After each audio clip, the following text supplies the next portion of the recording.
오늘 이제 출애굽기 18장의 이제 후반부의 말씀을 좀 나누려고 합니다. 우리가 지난주에는 전반부의 말씀, 모세의 장인 이드로가 그 서로 떨어져 있다가 모세의 아내 그리고 두 아들을 데리고 이스라엘 진영에 찾아와서 이제 모세와 오랜만에 재회를 하는 그런 장면이 지난주의 이야기였습니다. 이들이 오랜만에 만나서 그간에 있었던 모든 일들을 모세를 통하여 듣게 되죠.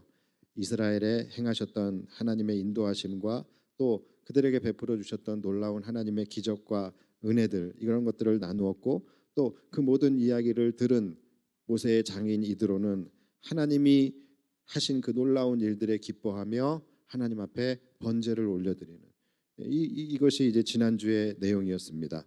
자, 그리고 이제 이튿날이 되었어요. 이튿날이 되었는데 장인 이드로가 이제 아침에 일어나서 딱 나가 보니까 밖에서 이상한 광경이 펼쳐지고 있는 거예요.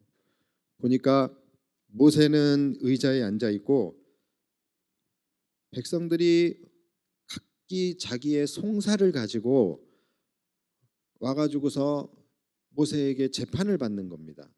그런데 이 백성들의 줄이 막 끝도 없이 막 나래비를 서가지고서 이 모세 한 사람의 재판을 기다리고 있는 거예요.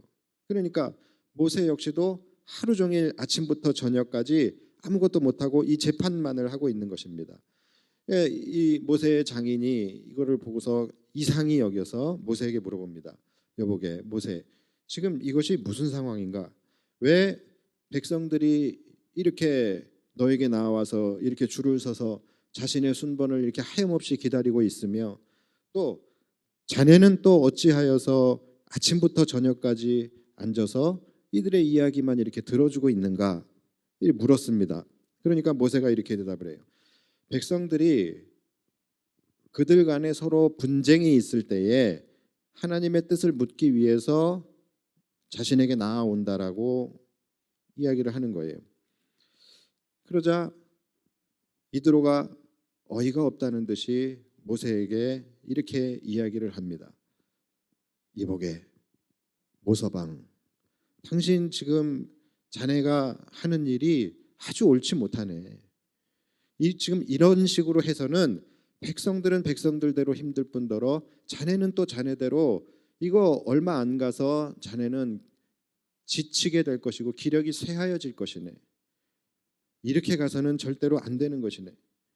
자네는 당장 이 일을 멈추고 백성들 가운데서 하나님을 두려워하고 또 불의와 타협하지 않는 자들을 뽑아서 그들로 1000부장을 세우고 100부장을 세우고 50부장을 세우고 10부장을 세워. 그래서 그들로 하여금 이 재판하는 일을 감당하게 하는 것이 낫겠네.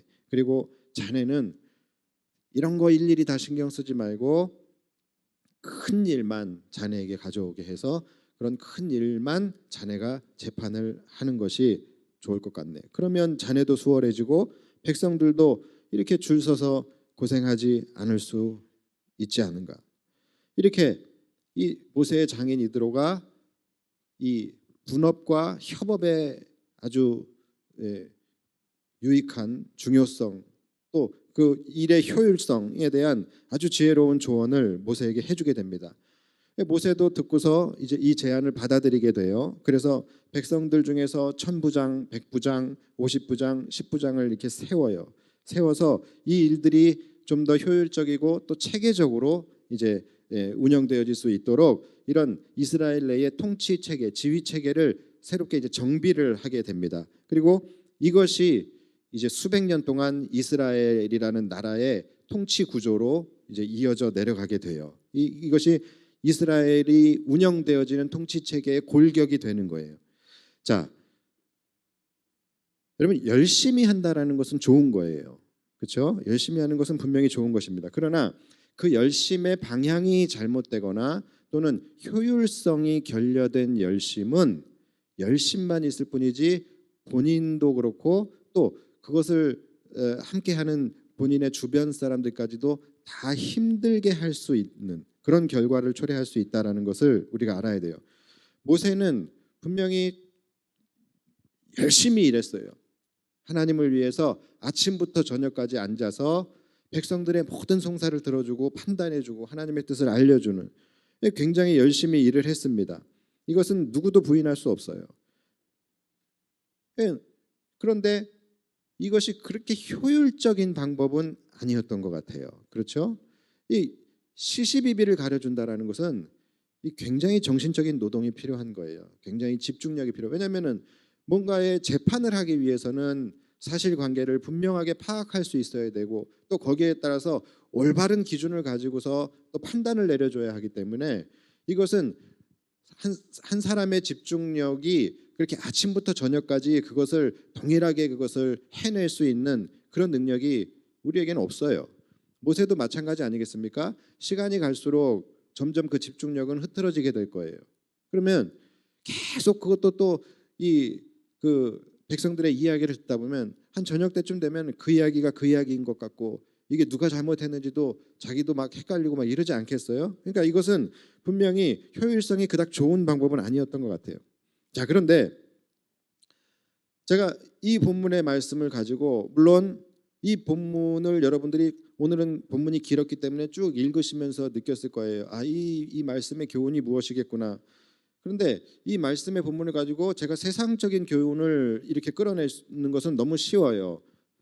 뭐 여러분들이 똑같이 생각하시는 것처럼 혼자 하려 하지 말아라, 또 모든 것은 함께 해야 된다, 협업해야 한다, 백지장도 맞들면 낫다, 이런 분업과 협업의 중요성 또는 일의 효율성을 높이는 법, 뭐 이런 것들을 우리가 교훈으로 끄집어낼 수는 있어요. 그러나 사실 그런 교훈은 굳이 성경을 보지 않아도 이솝우화만 몇 장 이렇게 찾아봐도 이런 교훈들은 우리가 충분히 얻을 수 있습니다. 그리고 이것은 또 제가 여러분들에게 굳이 이야기하지 않아도 여러분들이 더 잘 알고 계시는 내용이에요. 오늘 이렇게 주일날 교회에 나와서 하나님의 말씀을 청종하기 위해서 모인 여러분들에게 제가 이런 세상적인 훈계를 할 필요는 없을 것 같고, 그래서 저는 오늘 이 말씀이 우리에게 주는 영적인 의미와 교훈이 무엇일까를 함께 묵상해보고 그것을 오늘 여러분들과 함께 나누어 보려고 합니다. 자, 모세는요, 이 과중한 업무를 자기 혼자서 아침부터 저녁까지 그것을 감당하려고 했고 또 실제 그렇게 하고 있었어요. 그런데 모세도 또 우리가 이해해줘야 할 것이, 사실은 지금까지 그래 왔거든요. 지금까지 모세의 리더십 하나로 이스라엘 백성들을 여기까지 끌고 온 거예요. 모세 혼자서 이스라엘을 인도해냈고 또 그가 일을 혼자 다 했어요. 바로와 맞선 것도 모세예요. 그리고 애굽에 내린 10가지 재앙도 다 모세의 손, 모세의 지팡이, 모세를 통하여서 다 이루어졌고, 홍해바다도 마찬가지죠. 모세의 지팡이를 통하여 홍해바다가 갈라지고, 또 여러 가지 모든 일들이 반석에서 물을 쳐서 반석에서 물을 쳐요? 반석을 쳐서 물이 나오게 한 것도 그것도 모세가 한 거예요. 그러니까 모세가 이스라엘의 절대적인 리더십이었어요. 그리고 이스라엘 백성들은 아무것도 사실 한 것이 없이 그냥 따라가기만 했던 거예요. 그동안에. 그렇죠? 그러니까 당연히 모세는 이 재판도 그래야 할 것이라고 생각을 했을 거예요. 그런데 모세가 여기서 놓치고 있었던 것이 하나가 있어요. 모세가 여기서 하나님의 뜻에 대해서 좀 더 민감하게 깨달았어야 할 한 부분이 있습니다. 그게 뭐냐면 이 시점부터는 하나님의 일하심의 방법이 달라졌다라는 거예요. 좀 더 정확히 말씀을 드리면 하나님께서 이 시점부터는 이제 하나님 그분이 하실 일과 이스라엘 백성들이 스스로 해야 할 일을 나누셨다라는 겁니다. 그래서 저는 오늘 이 말씀에서의 우리가 깨달아야 할 영적인 교훈을 한 2가지 정도로 생각을 해봤어요. 먼저 첫 번째는 말씀드린 바와 같이 하나님께서 그분이 하실 일 그리고 이스라엘이 할 일을 나누셨다라는 거예요. 즉 우리가 그동안에 잘 알고 있는 하나님은 하나님의 일을 하시고 우리는 우리의 일을 하도록 하셨다라는 것이죠. 그리고 2번째가 뭐냐면 이렇게 된 이러한 모든 상황 자체가 바로 여호와 이레, 즉 하나님의 예비하심, 하나님의 준비시키심이었다라는 것입니다. 자, 그러면 일단 첫 번째 교훈부터 우리가 함께 보겠습니다. 하나님께서는 이제 하나님 자신이 하실 일, 그분이 하실 일과 이스라엘이 해야 할 일을 나누셨다라는 거예요. 그동안에는 하나님이 다 하셨어요. 모세를 통하여서 하셨죠. 그러나 모세를 통하여서 하셨지만 그것은 모세가 한 것이 아니라 사실은 다 하나님이 하신 것이죠. 그러니까 이스라엘 백성들은 하나님이 다 이끌어 가시는 대로, 모세를 통하여 이끌어 가신 대로 그냥 따라가기만 한 거예요. 그러나 이제는 이들이 스스로 하나님의 백성으로서 하나님의 백성이 되기 위해서 이들이 세워야 할 모든 규칙과 체계들을 이제는 자신들의 지혜를 모아서 능동적으로 이러한 것들을 세워나가기를 하나님이 원하셨던 거예요. 그러니까 능동적인 영역과 수동적인 영역을 나누신 거예요.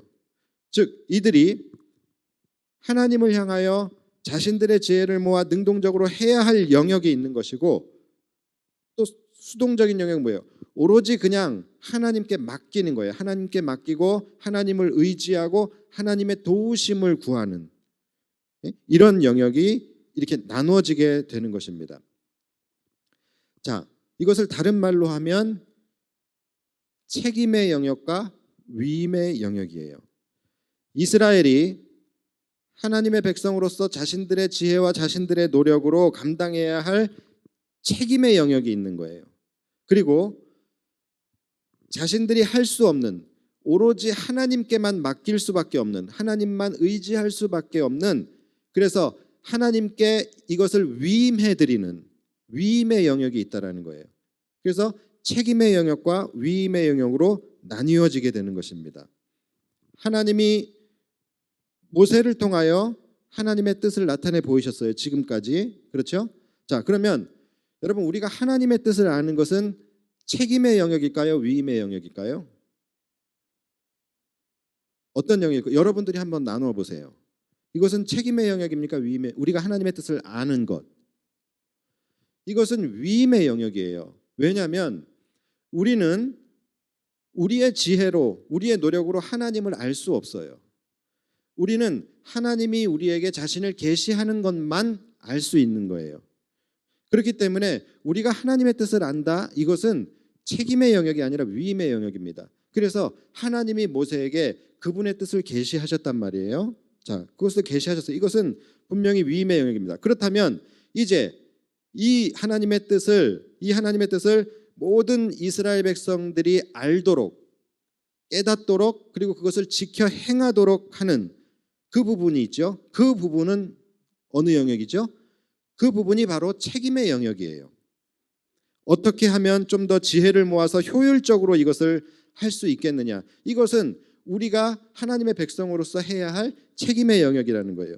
오늘 본문에서 장인 이드로가 백성들이 왜 아침부터 저녁까지 이렇게 비효율적으로 줄을 서서 너를 이렇게 만나려고 하느냐라고 했을 때에 모세가 뭐라고 대답을 했냐면 15절에 보면은 모세가 그의 장인에게 대답하되 백성이 하나님께 물으려고 내게 나아옴이라, 이렇게 이야기를 합니다. 그러니까 하나님의 뜻을 물으려고 왔다라는 거예요. 그러니까 하나님의 뜻을 모세는 알고 있어요. 그래서 그걸 가지고서 재판을 하는 거예요. 그렇다면 하나님의 뜻을 아는 것은 위임의 영역이에요. 그렇다면 이것을 백성에게 잘 알리고 가르치고 지키게 하는 것, 이것은 또 이스라엘이 감당해야 할 책임의 영역인 거예요. 어떻게 해요? 지혜를 모으고 노력을 통해서 가장 효율적으로 할 수 있는 체계를 세워가는 거예요. 그래서 이드로가 제안한 것이 바로 그 부분인 거예요.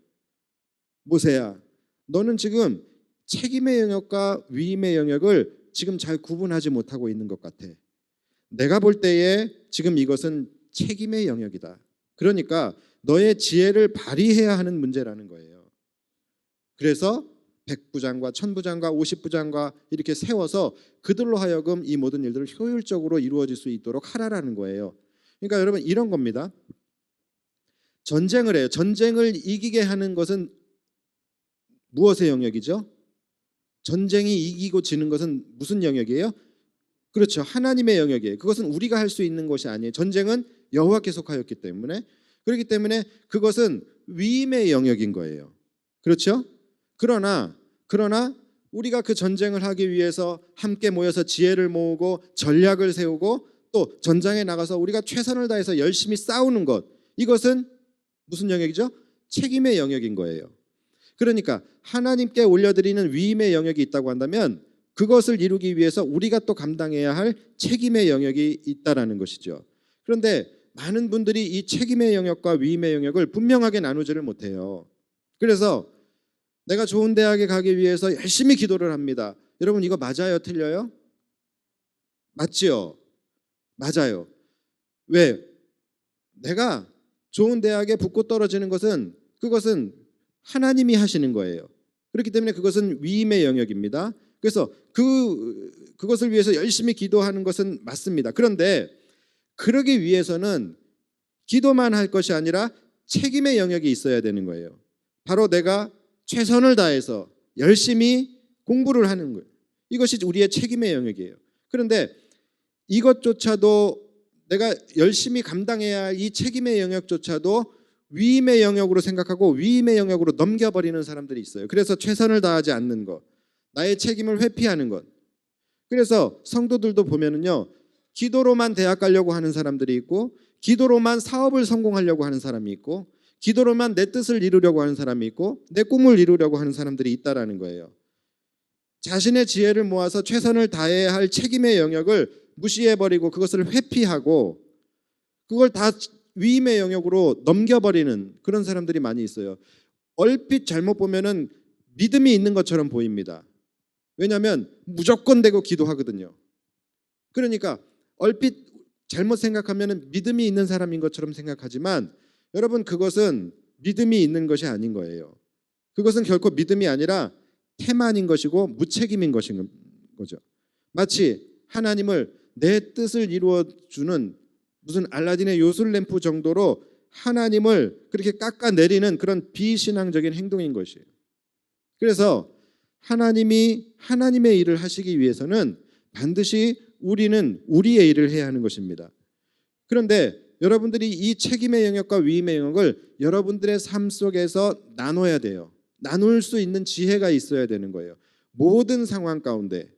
그래서 오늘 말씀의 제목도 일에도 영성이 필요하다라는 거예요. 일에도 우리가 영성을 가지고 이것이 하나님에게 맡겨드려야 할 위임의 영역이고 어디까지가 나의 책임의 영역인지를 우리는 분별할 수 있어야 돼요. 지금 제가 말씀드린 부분처럼 이것이 위임의 영역과 책임의 영역이 이렇게 명확하게 나누어지는 그런 일들도 있는 반면에 굉장히 이 기준이 모호한 일들도 굉장히 많아요.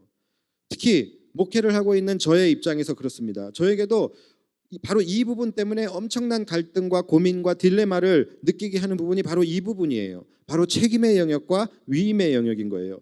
과연 어디까지가 내가 목회를 하는데 과연 어디까지가 담임 목사의 책임져야 하는 책임의 영역이며 어디까지가 하나님께 맡겨야 하는 위임의 영역인가? 이 부분에 대해서 이 기준을 정하는 것이 너무너무 어려워요. 그래서 날마다 이 지혜를 달라고 기도를 하는데 할 때마다 어려운 것 같아요. 그러니까 교회에서 어떤 사역을 계획하고 그것을 우리가 준비하고 실행해 나갈 때도 그래요. 어디까지가 내가 책임 있게 구체적으로 계획을 세워야 하는 것이고 또 어디서부터가 성령의 인도하심에 맡겨야 할 부분인가? 이러한 부분들을 이 기준을 잡는 게 너무나 어렵습니다. 때로는 우리의 계획과 생각과 이런 것들이 너무 많이 나가버려요. 그래서 이 성령께서 일하셔야 할 성령의 영역, 즉 위임의 영역을 너무 축소시켜버리고 제한시켜버리는 그렇게 되어지는 부분들이 있기도 하고요. 그런 생각이 들 때도 있고 또 어떨 때는 너무 많은 부분을 그냥 성령의 능력으로 성령에게 맡겨드리는 그런 위임의 영역으로 넘겨버림으로 인해서 나의 책임을 덜하고 있는 것이 아닌가라는 그런 걱정이 들 때도 있습니다. 그러니까 이 딜레마가 제일 어려워요. 목회가 힘들다라는 것이 육체적으로 힘든 것이 아니라 이런 정신노동이 늘 이런 부분에 있어서 내가 지금 어디까지 해야 하는 것이고 어디부터 내가 성령께 맡겨야 하는 것인가라는 그 기준을 잡는 것이 정말로 어렵습니다. 그래서 저는 이 지혜를 달라고 기도하는데 저는 이런 지혜를 주시는 것은 분명한 하나님의 위임의 영역이라고 생각하는데 또 하나님은 그렇게 생각 안 하시나 봐요. 이것이 저의 책임의 영역이라고 생각하시나 봐요. 그래서 늘 이것이 저한테는 굉장히 어려운 문제입니다. 그런데 그러니까 여러분들이 모르는 그런 굉장한 그 안에서의 그런 딜레마가 제 안에 있어요. 때로는 이것은 저는 위임의 영역이라고 생각을 하고서 성령께 맡겨야 할 영역이라고 생각하면서 그런 맡기는 그런 일들이 마치 성도들이 보기에는 담임 목사가 마치 돌아보지 않는 듯한 그런 오해를 하게 될 수도 있고, 또 마치 목사가 능력 없는 사람처럼 보여질까 봐 또 제 안에서 걱정이 되기도 하고 그럴 때도 있어요. 물론 능력이 없긴 하지만 이러한 부분에서 저는 성령께서 감당하실 영역으로 그렇게 제가 이렇게 판단하고서 그렇게 하는데 마치 목사가 아무것도 안 하는 것처럼 그렇게 보여질 수도 있다라는 것이죠. 그리고 또 반대로 한편으로는 성령께 맡긴다라는 것이 어떻게 보면 제 나름대로 제 자신의 어떤 무책임함, 책임을 회피하는 것을 합리화시키고 정당화시키기 위한 그런 도구로 내가 나도 모르게 그것을 쓰고 있지 않는가? 이런 걱정도 들게 되는 거예요. 그러니까 이것을 구분하는 것이 사실은 정말로 쉽지 않습니다. 지난 금요일에도 금요 철야가 끝나고 누군가가 밖에서 우리 교회를 불법 촬영하고 그런 일이 있었어요. 그런데 이야기를 들어보니까 신천지 같다라는 거예요. 그런데 여러분 지난 금요일 날 오셨던 분들은 아시겠지만 그때 제가 신천지에 대해서 얼마나 예민하게 했습니까? 그러니까 가뜩이나 내 마음속에 신천지에 대한 그런 어떤 예민함이 있었었는데 밖에서 신천지가 또 그러고 있다라고 하니까 제가 너무 화가 나가지고서 밖으로 나가가지고서 나가라고 했어요. 그것도 웃긴 거죠. 이미 나가 있는데 막 나가가지고서 나가라고 막 제가 그랬어요. 신천지냐고 물어보면서 막 나가라 그랬어요. 그랬더니 더 심한 말로 저한테 도발을 하는 거예요. 저도 사람이잖아요. 속에서 부글부글하죠. 그런데 그 순간에 제가 갑자기 덜컥 겁이 나는 거예요. 뭐냐면 야 이거 지금 이렇게 나가서 일이 커지게 되면 까딱 잘못하다가는 지금 우리 교회가 이 지역에서 굉장히 큰 창피를 당할 수 있겠구나. 그런 생각이 드는 거예요. 더더군다나 이 교회가 그 동네 주민과 그것도 담임 목사가 야밤에 언성을 높이면서 서로 싸웠다라는 그런 이야기들이면 이것은 우리 교회에 굉장히 불명예스럽잖아요. 그리고 더더군다나 지금 우리가 이 지역을 향하여서 전도를 하고 있는데 전도의 길이 막힐 수도 있고 하나님의 영광을 가리울 수도 있겠다라는 그런 걱정이 들더라고요. 그런데 그렇다고 놔두자니 그러지도 못하겠는 거예요. 이거를 이 사람이 혹시라도 신천지면은 그럼 또 놔둬서는 안 되는 것이 아닌가? 막 머리가 막 복잡해지는 거예요.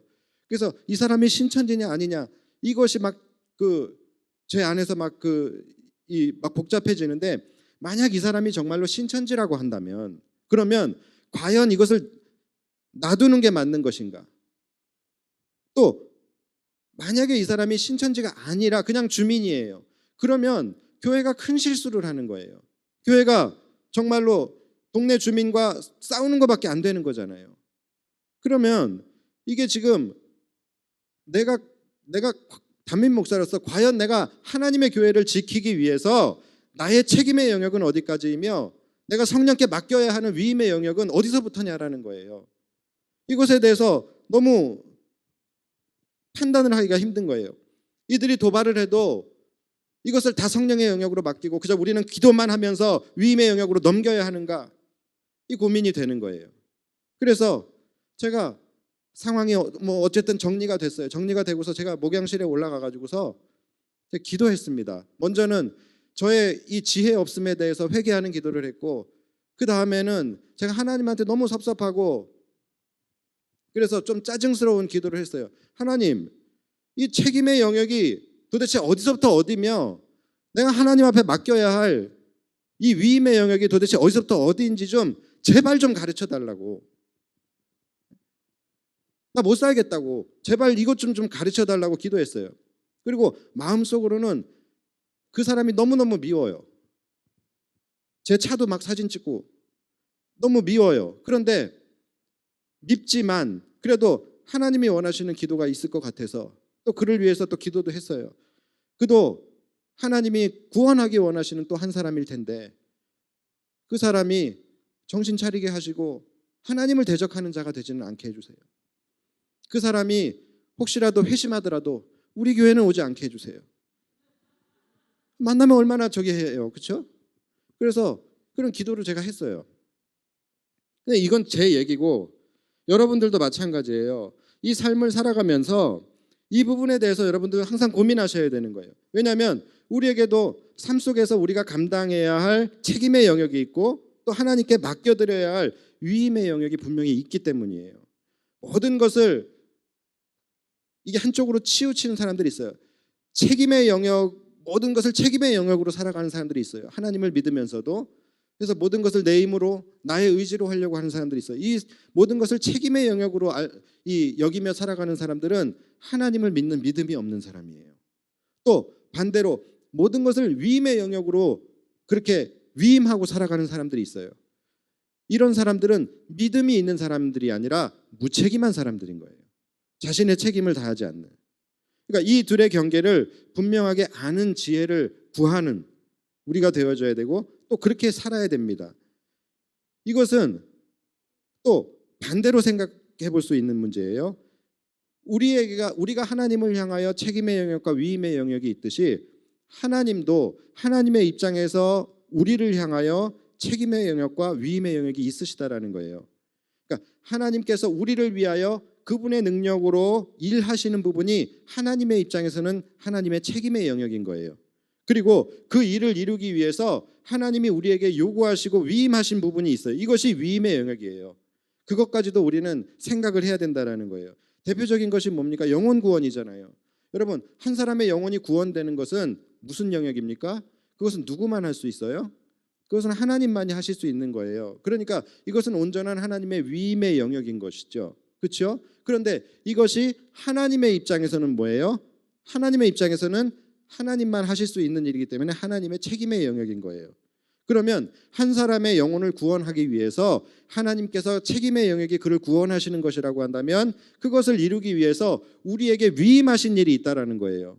우리에게 요구하시는 일이 있다라는 거예요. 그것이 뭡니까? 그것이 바로 전도와 선교인 거예요.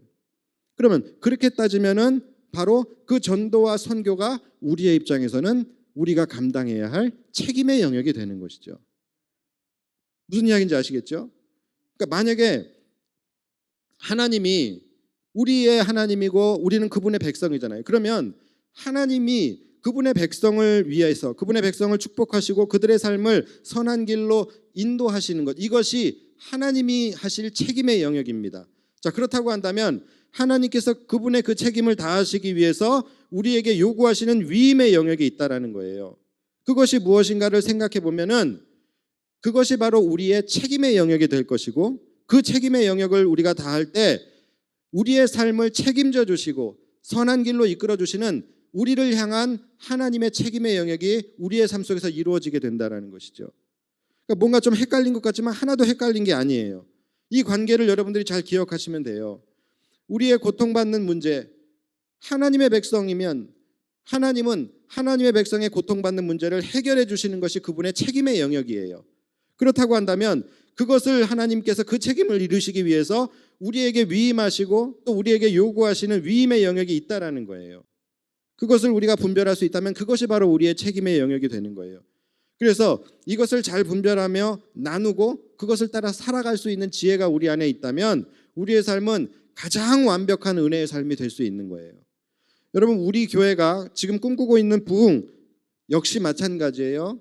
이 부흥을 우리가 생각할 때도 이 관점에서 생각하면 답이 쉬워지는 거예요.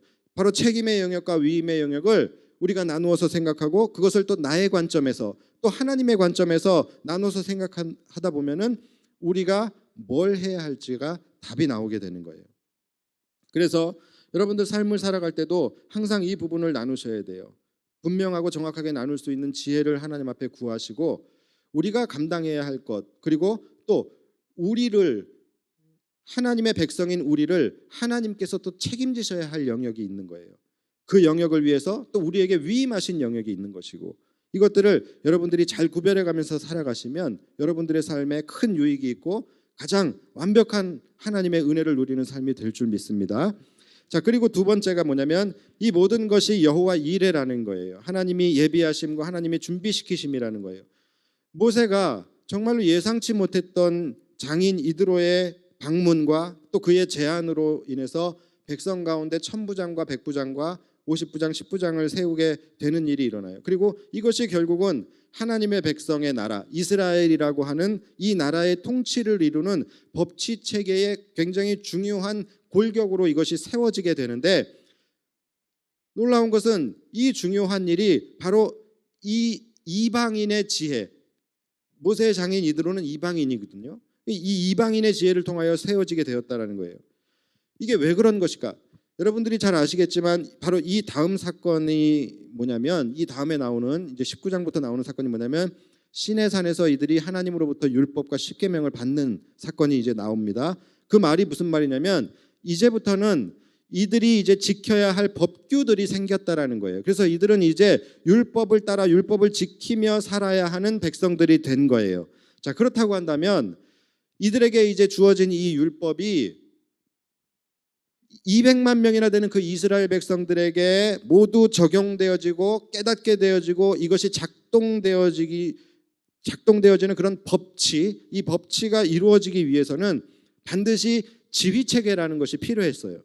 그래서 하나님은 그들에게 율법을 주시기 전에 이 이드로라는 사람을 통해서, 이 이드로라는 이방인을 보내시고 그를 통하여서 미리 이스라엘 내에 이것이 가능할 수 있는 지휘 체계가 세워질 수 있도록 하나님이 섭리를 해주신 거예요. 그러니까 하나님의 여호와 이레인 거예요. 그렇다면 우리는 한 가지 질문이 생길 수 있죠. 왜 하필 이렇게 이스라엘에 굉장히 중차대한 새로운 어떤 지휘 체계의 골격이 세워지는 이 중요한 일에 이스라엘 사람이 아닌 이방 사람의 지혜와 제안으로 이것이 세워지도록 하셨는가? 여기에 대해서 우리는 생각을 해봐야 됩니다.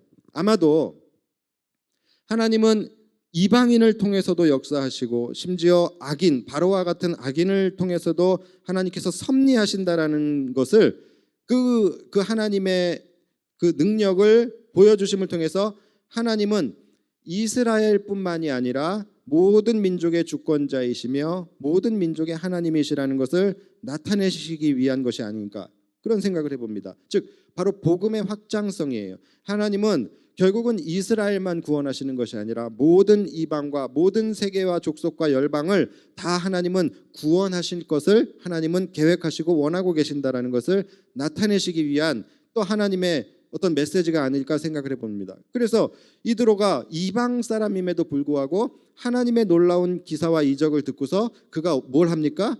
번제를 드리잖아요. 그가 번제를 드리며 하나님을 예배하기 시작을 해요. 그러니까 이방에게도 그리스도의 복음이 전파되어지는 이 복음의 확장성을 나타내는 하나님의 메시지가 아닐까 생각을 해봐요. 그리고 또 한 가지 이유가 있겠죠. 모세라는 사람은 이미 이제 절대적인 이스라엘의 지도자예요. 그러니까 감히 이 모세에게 나가서 모세의 잘못을 지적하고 또 모세에게 어떤 새로운 제안을 이렇게 해라라고 명령할 수 있는 사람이 이스라엘 내에는 아마 없었을 거예요. 그러니까 모세에게 자네 이거 잘못된 것일세, 자네 지금 하는 일이 옳지 못하네, 이렇게 해야 하네 라고 이야기할 수 있는 사람은 단 한 사람이에요.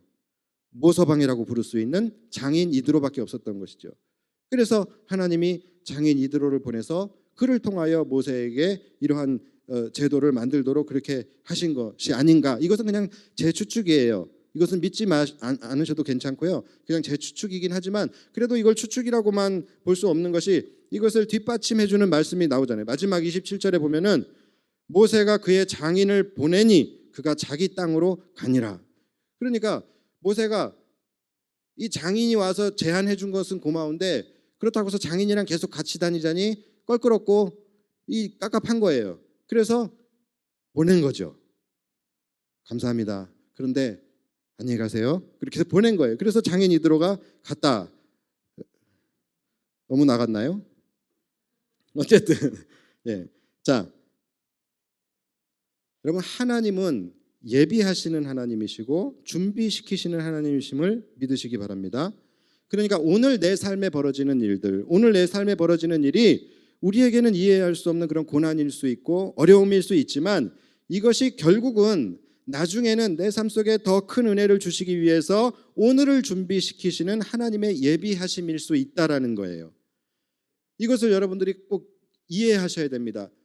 이번 주 중에 지난 주 중에 지영옥 교수님이라고 그분이 이 성경적 상담 치유 이 전공을 이제 하시고 그것을 이제 강의하시는 교수님이에요. 그런데 이분의 남편이 극동방송의 사장님입니다. 근데 이분이 여기 남한산성에서 과수원을 이렇게 가꾸셔요. 그걸 하시는데 이제 저희 부부를 초청을 했어요. 그래서 주중에 우리 사모랑 거기를 갔다 왔습니다. 예전에 같이 사역을 했었어요. 그래서 오랜만에 만나서 막 반갑게 인사를 하고 같이 이제 앉아서 그 과수원인데 자기네 과일 안 주고 딴 과일 주더라고요. 그래서 그 과일을 먹으면서 같이 이제 서로 이제 그 예전에 함께 같이 사역했던 그것을 추억하면서 이야기를 나누는데 저도 깜빡 잊고 있었던 것들을 또 그때 이야기하면서 이제 다시 한번 생각하게 됐는데 그 당시에 같이 우리가 함께 이제 사역을 할 때에 그분이 가정 사역을 담당을 했었어요. 그런데 정말로 뜬금없이 아무것도 모르는 저에게 찬양 인도를 시킨 거예요. 그러니까 저는 잘 할 줄도 모르고 또 그때까지만 해도 제가 이 클래식을 전공한 사람이었기 때문에 그렇게 막 찬양하고 찬양 인도를 하고 하는 것에 대해서 그렇게 막 열려 있는 상태는 아니었어요. 그러니까 막 머리가 하얘지고 노래지고 막 이걸 막 어떻게 해야 돼 너무너무 막 그게 부담스러운 거예요. 그래서 막 그때는 콘티라는 것도 한 번도 짜본 적이 없고 그래서 막 콘티 하나 짜는데 뭐 한 15분 찬양하는 거 콘티를 하나 짜는데 막 하루 반나절이 걸리고 막 그랬어요. 근데 그렇다고 해서 뭐 그렇게 콘티를 막 신경을 써서 뭐 짰다고 해서 뭐 찬양 인도를 잘했냐? 올라가기만 하면 청피 떨고 내려오고 계속 막 그랬던 거예요. 그래서 그 시간들이 저에게는 정말로 너무너무 막 도망가고 싶을 만큼 막 부담스러운 그런 일이었었습니다. 그런데 지금 생각을 해보면 그때 그것이 다 하나님의 예비하심 여호와 일의 은혜였던 거예요. 그렇게 하나님께서 준비를 시키셨기 때문에 그 이후에 제가 70명의 찬양팀을 이끄는 예배 인도자가 되었고 또 더 나아가서 그 후에는 한 대형 교회에 그래도 찬양 사역을 총괄하는 그런 교역자로 섬기게 하신 이 모든 것들이 지금 생각해 보면은 지나왔던 삶의 모든 순간순간들이 그 시간에는 나에게 고통이었든 또 시련이었든 또 내가 막 도망가고 싶을 만큼의 어떤 부담감을 느끼는 일이었든 지나고 보면 그 모든 순간들이 다 오늘을 위해서 하나님께서 예비하신 여호와 이레의 은혜였다라는 거예요. 그러니까 우리는 여호와 이레 하면은 우리는 보통 어떻게 생각하면 그냥 즉각적으로 나타나는 하나님의 기적의 역사를 내가 보는 것 이런 것들을 우리는 연상하게 돼요. 여호와 이레 참 좋은 거지 하나님이 예비하시는 것. 그런데 그래서 뭐 우리가 생각하는 여호와 이레는 그거예요. 뭐 목이 마르면은 그 목이 마른 현장에 하나님이 뿅 하고 우물을 이렇게 예비해 주시고 또는 막 만차인 주차장에 내가 딱 들어갔는데 마침 차 한 대가 이렇게 빠져나가 이런 것들이 여호와 이레 하나님 찬양하면 막 이렇게 하는데 여러분 하나님의 사이즈는 그렇지 않아요. 하나님의 사이즈는 이러한 근시안적인 그런 은혜를 주시는 여호와 이레의 하나님이 아니라는 거예요. 진짜 여호와 이레는 비록 오늘 나의 삶의 상황이 아프고 힘들고 고통스럽다 할지라도 오늘 나에게 이러한 것들을 하나님이 훈련시키셔서 훗날 나를 통하여 이루어 주실 하나님의 놀라운 그 계획들을 내가 능히 감당할 수 있도록 이끌어 가시는 것 이것이 바로 여호와 이레의 하나님이신 거예요. 이것이 여호와 이레의 은혜예요. 오늘 나의 삶이 고난과 시련의 연속이라 할지라도 이것이 훗날 하나님께서 나에게 부어주실 나에게 임할 더 큰 놀라운 능력의 초석이 되는 것 이것이 바로 여호와 이레의 진정한 은혜인 것이죠. 이것을 여러분들이 기억하셔야 돼요. 우리 교회도 여러분 사실 우리가 여기까지 오게 된 것이 성도들의 수가 차고 넘쳐서 일로 온 것이 아니잖아요. 그렇죠? 왜 여기 왔습니까? 사실 그 이유는 너무나 황당해요. 그냥 주차 때문이에요. 주차장에 우리 교회에 대해서 억감정을 갖고 있는 사람이 매 주일마다 신고를 하는 거예요. 불법 주차 신고. 그래서 우리 교인들이 예배드리고 나가면은 항상 주차 딱지가 끊어져 있고 이것이 얼마나 우리 교회의 골칫거리였습니까? 그런데 이 고난이 결국 이것이 발단이 되어서 이곳에 성전 건축을 이루기 위한 이것이 하나님의 준비시키심이었다라는 것, 이것이 여호와 이레의 은혜였다라는 것을 우리가 이제는 깨닫고 그것을 고백하게 되잖아요.